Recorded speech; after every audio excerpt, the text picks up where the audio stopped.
मुगल सल्तनत का तख्त ये सिर्फ एक कुर्सी नहीं थी, ये एक ऐसा इनाम था जिसके लिए खून के रिश्ते भी मायने नहीं रखते थे। इसको हासिल करने की कहानी सियासत, धोखे और एक ऐसे दिमागी खेल की है जो सच बताऊं आज भी लोगों को हैरान कर देती है। तो चलिए आज हम पर्दा उठाते हैं औरंगजेब के बादशाह बनने की उसी बेहद क्रूर लेकिन शानदार दास्तान से। तो मुगलों में राजा बनता कौन था? क्या सबसे बड़ा बेटा? नहीं, बिल्कुल नहीं। वहां उत्तराधिकार की कोई सेट रूल बुक नहीं थी, कोई सीधा साधा कानून नहीं था। यहाँ तो नियम ही कुछ और था और बड़ा खतरनाक था। नियम नियम बड़ा सिंपल था और उतना ही क्रूर। Survival of the fittest. भाई भाई आपस में लड़ते थे और जो जिंदा बच जाता था वही बादशाह बनता था। सोच के देखिए, जैसी बादशाह की आंख बंद हुई, उसके अपने बेटे तख्त के लिए एक दूसरे के खून के प्यासे हो जाते थे। जो भी भाई, चाहे जंग से या साजिश से, बाकियों को रास्ते से हटा देता, बस ताज उसी का हो जाता था। यहाँ सत्ता के आगे खून के रिश्ते कुछ नहीं थे। तो इस कहानी की शुरुआत होती है 17वीं सदी के आसपास। बादशाह शाहजहां, उनके थे 4 बेटे और चारों के चारों को सल्तनत के अलग अलग कोनों की जिम्मेदारी दी हुई थी। सबसे बड़े दारा शिकोह थे आगरा में, शाह शुजा थे बंगाल में मतलब पूरब में, मुराद बख्श संभाल रहे थे गुजरात यानी पश्चिम, और औरंगजेब वो थे सबसे मुश्किल इलाके अहम दक्कन में। अब हो क्या रहा था कि दिल्ली में शाहजहां की तबीयत खराब हो रही थी और दूर बैठे ये चारों भाई समझ रहे थे कि वक्त आ गया है, तलवारें तेज हो रही थी। और इसी बीच शाहजहां ने एक अहम फैसला ले लिया। उन्होंने अपने सबसे प्यारे, सबसे पढ़े लिखे बेटे दारा शिकोह को अपना उत्तराधिकारी मतलब अगला बादशाह घोषित कर दिया। अब सोचिए, बाकी 3 भाइयों को ये कैसे मंजूर होता? बिल्कुल नहीं। बस शाहजहां का ये एक फैसला एक तरह से जंग का ऐलान था। जैसे ही ये ऐलान हुआ, शुजा ने फौरन बंगाल से अपनी फौज आगे बढ़ा दी। लेकिन दक्कन में बैठे औरंगजेब वो कुछ और ही सोच रहे थे। वो जानते थे कि ये जंग सिर्फ तलवार से नहीं, दिमाग से जीती जाएगी, और दिमाग के खेल के लिए उसको जरूरत थी साथियों की।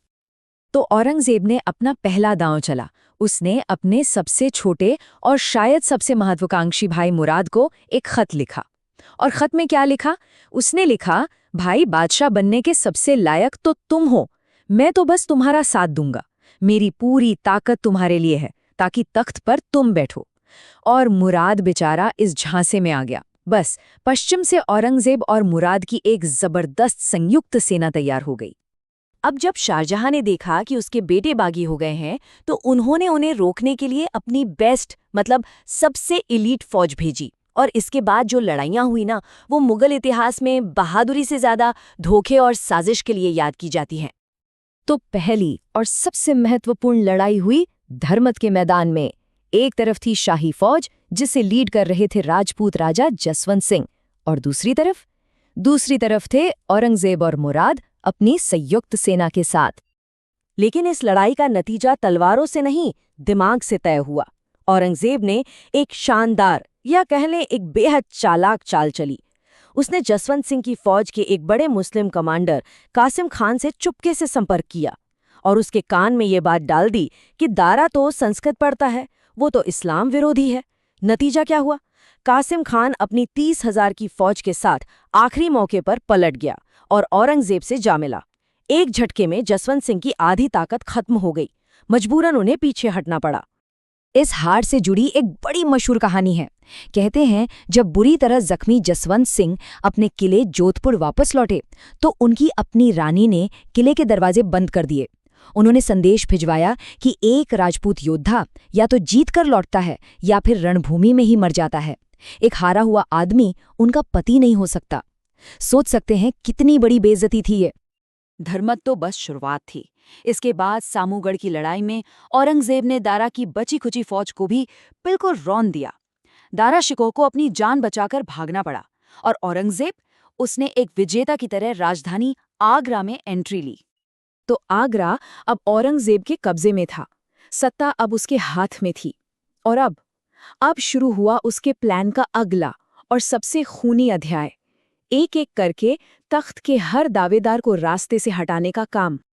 सबसे पहले अपने ही पिता शाहजहां को आगरा के किले में कैद कर दिया। फिर याद है मुराद, जिसको बादशाह बनाने का वादा किया था, उसी पर झूठा इल्जाम लगाया और उसे मरवा दिया। तीसरा भाई शुजा, उसे बर्मा की तरफ भगा दिया, जहां से वो कभी लौट कर नहीं आया, हमेशा के लिए गायब हो गया। और आखिर में बचा सबसे बड़ा दुश्मन दारा शिकोह, उसे भी पकड़ लिया गया और उसके साथ जो हुआ वो बेहद अपमानजनक था। उसे जंजीरों में जकड़कर एक मैले कुचैले हाथी पर बिठाकर दिल्ली की सड़कों पर परेड कराई गई। क्यों? ताकि उसकी जो थोड़ी बहुत इज्जत बची थी वो भी मिट्टी में मिल जाए। और इस सार्वजनिक अपमान के बाद औरंगजेब के आदेश पर उसका सर काट दिया गया। लेकिन बात यहीं खत्म नहीं हुई। अपनी जीत पर एक आखिरी क्रूर मोहर लगाने के लिए औरंगजेब ने दारा का कटा हुआ सर एक थाल में सजाया और तोहफे के तौर पर किले में कैद अपने बाप शाहजहां को भिजवा दिया। ये एक साफ संदेश था कि ये जंग अब पूरी तरह खत्म हो चुकी है। तो अब सारे भाइयों का सफाया हो चुका था। औरंगजेब अब हिंदुस्तान का निर्विवाद मतलब निष्कंटक बादशाह था।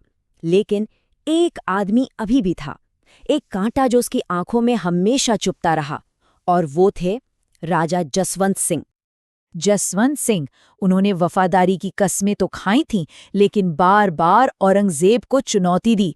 कभी उसकी फौज को लूट लिया, कभी चुपके से उसके दुश्मन शिवाजी की मदद कर दी, और हद तो तब हो गई जब उन्होंने औरंगजेब के अपने बेटे को ही उसके खिलाफ बगावत के लिए उकसा दिया। अब औरंगजेब जानता था कि जसवंत सिंह को मारना आसान नहीं है और पास रखना तो और भी ज्यादा खतरनाक है। तो उसने फिर से दिमाग से काम लिया। उसने जसवंत सिंह को दिल्ली से कोसों दूर काबुल का गवर्नर बनाकर भेज दिया। Out of sight out of mind वाला हिसाब। लेकिन ये दिमागी खेल अभी खत्म कहाँ हुआ था। असली शय और मात तो अभी बाकी थी। जब औरंगजेब ने जसवंत सिंह के घर जोधपुर में मंदिर तोड़ने का आदेश दिया तो काबुल में बैठे जसवंत सिंह ने पलटवार किया। उन्होंने ऐलान कर दिया, अगर जोधपुर में एक भी मंदिर टूटा तो मैं काबुल से लेकर पेशावर तक एक भी मस्जिद नहीं छोड़ूंगा। ये एक ऐसी धमकी थी जिसके आगे बादशाह औरंगजेब को भी अपने कदम पीछे खींचने पड़े। इन दो ताकतवर और जिद्दी दुश्मनों की ये टक्कर आखिरकार 1678 में खत्म हुई, जब काबुल में ही जसवंत सिंह की मौत हो गई। और कहते हैं कि जब जसवंत सिंह की मौत की खबर औरंगजेब तक पहुंची तो उसके मुंह से निकला, आज कुफ्र का दरवाजा टूट गया। मतलब उसके रास्ते की सबसे बड़ी दीवार आज आखिरकार गिर गई। यहाँ कुफ्र शब्द का मतलब सिर्फ एक राजनीतिक दुश्मन नहीं था।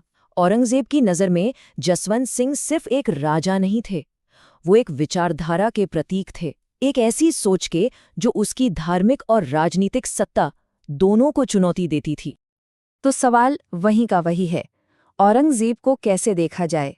एक शानदार रणनीतिकार जो सत्ता के क्रूर नियमों को अच्छी तरह समझता था, या फिर एक बेरहम तानाशाह जिसने तख्त के लिए अपने ही भाइयों का खून बहा दिया? इसकी विरासत आज भी उतनी ही जटिल है जितनी वो शातिर चालें और वो बेहद क्रूरता जिसके दम पर उसने हिंदुस्तान का तख्त हासिल किया था।